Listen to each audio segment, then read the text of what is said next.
कैसे हो आप लोग? पहला वीडियो मैंने करंट इलेक्ट्रिसिटी का, ये करंट इलेक्ट्रिसिटी का सेकेंड पार्ट है। सेकेंड करंट इलेक्ट्रिसिटी का सेकेंड पार्ट है ये। एक वीडियो ऑलरेडी कल मैं इसको अपलोड किया था। आज जो टॉपिक है relation between current and drift velocity. Current और ड्रिफ्ट वेलोसिटी के बीच में रिलेशन इस्टेब्लिश करना। yesterday already I have told कि what is the drift velocity there। तो हमें इस रिलेशन को, this is the very important for the point of view of examination. देखो, suppose that this is the one conductor is there, already you know कि whenever the external field is applied across it, the current start to flow, free electrons gets unidirectional motion with drift velocity. Try to understand here, topic is a relation between current and drift velocity. So current and drift velocity, first of all, don't depends upon the cramming. Try to understand. I is equal to QIT, already you know that. So if you find the total charge, Q क्या होगा? Total charge in conductor, मतलब total number of electrons flows through the conductor. तो कैसे calculate करेंगे? Suppose कर लेते हैं late L is the length of conductor, L is the length of conductor, and A means what हो गया? Area of cross section, area of cross section of conductor, area of cross section of conductor. So area cross section means, try to understand, this is, suppose that this is marker, this is conductor is there, suppose that, so this is the area cross section. We don't know which conductor there, maybe aluminum, iron, copper. So here we have taken, because different conductor having the different number of free electrons. So suppose that N is the number of free electrons per unit volume, number of free electrons per unit volume we have taken N. So what will be the, can you tell, total number of free electron, total number of free electron, what is the total number of free electron will be A L N. Why does L you have taken length, A is the area of cross section, it means volume of conductor हो गया A into L, area into length. So total, और E, suppose that E is the charge on each electron, charge on each electron. So what is the total charge? The total charge is there A L N E. इसको हम suppose कर लेते हैं Q. So now you have to relation, you have to establish the relation with current. तो current क्या हो गया? Current is equal to formula, you know that already we have written, I is equal to Q by T. Q A L N E by, in place of T we have taken the relaxation, average relaxation time, tau is there. यहाँ पर देखो, see there, I is equal to A N E, we have taken separate, L is the length of the conductor, tau average relaxation time, average time is there. So here we can write I is equal to A N E D D, so that relation I directly proportional to VD means current depends upon drift velocity, drift velocity के directly proportional हो. So that this is the relation, this is the conclusion, current is directly proportional to drift velocity. अब यहीं से we will derive the Ohm's law. Next topic is there. Next topic, Ohm's law. Ohm's law. Already you have studied in class 10th also Ohm's law. पता है ना आपको? Generally V directly proportional to I. देखो V directly proportional to I, this is the result of Ohm's law. तो Ohm's law is applicable with some conditions. Always V is directly proportional to I, it is not applicable. Ohm's law कहता है कि when physical condition remains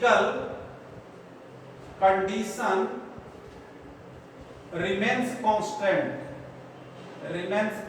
when physical condition remains constant, जब physical condition constant हो, what will the physical condition, ऐसे तो derivation हम लोग करेंगे वहां से भी आपको पता चल जाएगा, but we can tell temperature है, लेंथ है, एरिया क्रॉस सेक्शन है. कहते हैं current flowing through conductor, current flowing through conductor is directly proportional to, current flowing through conductor is directly proportional to potential difference across conductor. What does it mean? Suppose that this is the conductor is there, it carries the current I. अब यहां पर देखो V the potential difference. अब यहां पर यह देखना है कि it is written here current is directly proportional to potential difference. इसका मतलब क्या हुआ कि current depends upon the potential difference, potential difference does not depends upon the current, so that V directly proportional to I. अगर जो language के according देखें तो I directly proportional to V भी देयर.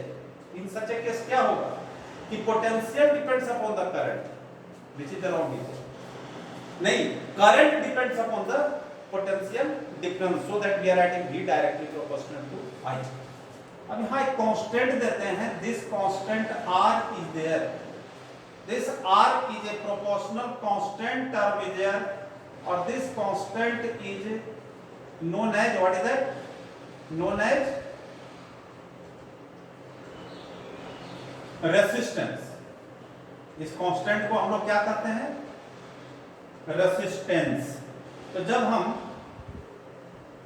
फॉर्मूला तो आ गया V directly proportional to IR, और R कहता है कांस्टेंट टर्म है, this is known as the resistance. Resistance क्या होता है, what is the resistance? Resistance we can tell this is a hindrance in the conductor is there. The properties of conductor which opposite to flow, क्या flow of current. तो R यहां से निकालते हैं तो R is equal to V by I. V क्या है, अब इसका यूनिट देखते हैं, SI unit. What will the SI unit? तो SI यूनिट जब देखते हैं रेसिस्टेंस का, volt upon ampere, volt upon ampere. तो volt upon ampere that is also called, what is that, Om.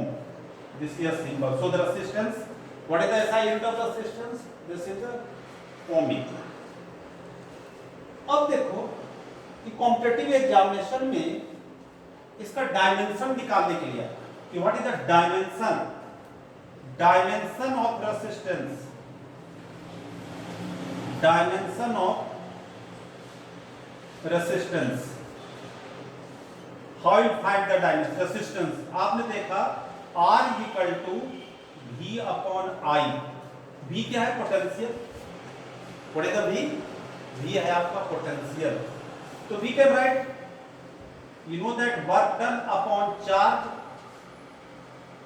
Potential का डेफिनेशन क्या है? Work done in transferring per unit positive charge. तो इसलिए R इज इक्वल टू आ गया work, और Q को फिर लिख सकते हैं I into T, I into I। Now put the dimension, work का डायमेंशन क्या होता है, mn two t minus 2। You know, in 11th class already there the dimension was there, तो वर्क का डायमेंशन क्या होगा, mn two t minus 2। Current, तो current that is the ampere, current का डायमेंशन एम्पियर, तो ampere square will be there, ampere और ampere, और time का हो गया t, तो what will be the m n2 t minus 3 a minus 2, this is the dimension of resistance.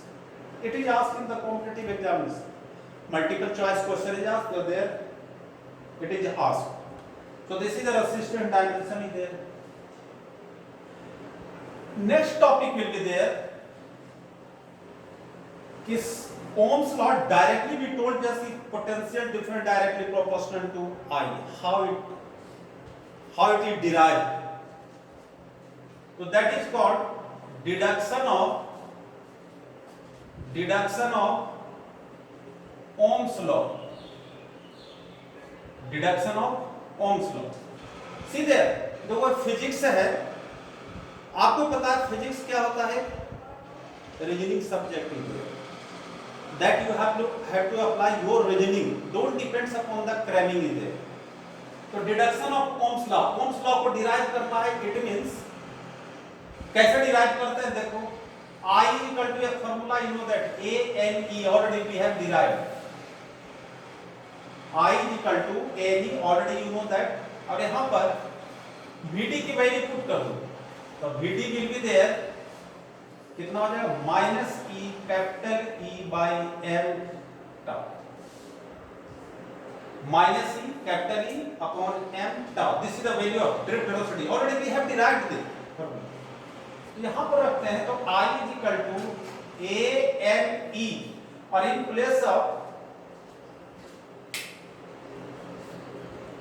Place of drift velocity हमने ये वाला वैल्यू पुट कर दिया, तो ये वाला वैल्यू हमने पुट कर दिया, तो क्या हो जाएगा, I is equal to minus ANE square by M E tau. अब देखो यहां पर, because current already got a potential, और ओम्स लॉ क्या है, relation between potential difference and current. तो पोटेंशियल डिफरेंस कहां से लाए, इस इक्वेशन में आपको सोचना है। तो यहां पर in previous chapter already you have read about it, potential gradient, electric field intensity is also called potential gradient. तो क्या हो जाएगा, I is equal to minus ANE square by M, in place of potential E that we have given the value of V by L। अब क्या हो जाएगा, देखो यहाँ पर सोचो, minus minus plus of V just we have taken here, तो क्या हो जाएगा, ANE square tau upon ML। Clear, V को हमने यहां ले लिया, यहां पर देखो ml अपॉन जो हमने फॉर्मूला, क्योंकि आपको लाना है क्या चीज, ओम्स लॉ, आपको हमेशा ध्यान में रखना, always you have to keep in mind what the result you have to obtain. तो इसको हमने इन्वर्स कर दिया, तो V by I ml upon ANE square tau. Now see in this factor, एक क्या हो गया, mass of free electrons, that is a constant term, A length of the conductor, given length of conductor, A area cross section of conductor, whatever the conductor you will take, the area will be constant, N number of electron per unit volume, that is also constant for a given conductor। Already know that for aluminum it will be different, iron will be different, for copper it will be different। So it means these are a constant term there, So this constant term we have taken R. तो यहां से आ गया V by I is equal to R और V is equal to IR. This is the Ohm's law. This is Ohm's law. So we had to derive this formula. We got it. यहाँ पर क्या है, where आपको क्या पता है, R जो है ml upon a n e square tau, that is a constant term. So that we got the conclusion V is equal to IR, और this is the result of, और this result is called Ohm's law. तो हमने जो पढ़ाया है आपका Ohm's law का भी डिराइव करवा दिए। अब यहां पर से देखते हैं कि जो ओम्स लॉ में देखा कि फिजिकल कंडीशन रिमेन्स कांस्टेंट, तो क्या होना चाहिए फिजिकल कंडीशन, तो उसके लिए है कि factors affecting resistance, factor affecting resistance, कि कौन सा factor, what are the physical condition which affect to the resistance. तो resistance formula you got ml upon a n e square tau. अब याद देखो कि R और क्या फिजिकल कंडीशन, m तो कांस्टेंट है, m cannot be change, mass of electron cannot be change. इसका मतलब फर्स्ट रिलेशन हो गया length of conductor, it means the longer length of the wire having more resistance, short length of the wire having the less resistance. A second will be there area cross section, thicker wire having the less resistance, a thin wire having the more resistance. it means से क्या चीज पर depend कर रहा है, area of cross section, area of cross section of conductor. Third में R is inversely proportional to N. N क्या है, number of electron per unit volume. It means the number of electron per unit volume decides nature of conductor. Nature of conductor means aluminium, copper, iron. And fourth one, that is inversely proportional to relaxation time. And relaxation time having the relation with the temperature. How does? Because with rise in the temperature, the collision between the electrons increases. Successive collision जो time लगता है, तो it means the collision increases, so time taken between the successive collision decreases. So that relaxation time is inversely proportional with the temperature. So that indirect way we can tell that. So these are the temperature, these are the four conditions जो physical condition हमने बताया था कि physical condition remains constant, तो क्या क्या होगा, length, area cross section, number of nature, number of electron per unit volume, और लास्ट है टेम्परेचर. तो these are the also called क्या थे, physical conditions. So that is you have seen this. In next video we will continue it. In third part we will continue the whole chapter, just part by part I will give you, so that you will not have any problem to understand it. So आपको कैसा लगा ये video, आप देखो, video देखो, subscribe करो, like करो, maximum से मैक्सिमम रिस्पॉन्स दो इसको. थैंक यू बेटे.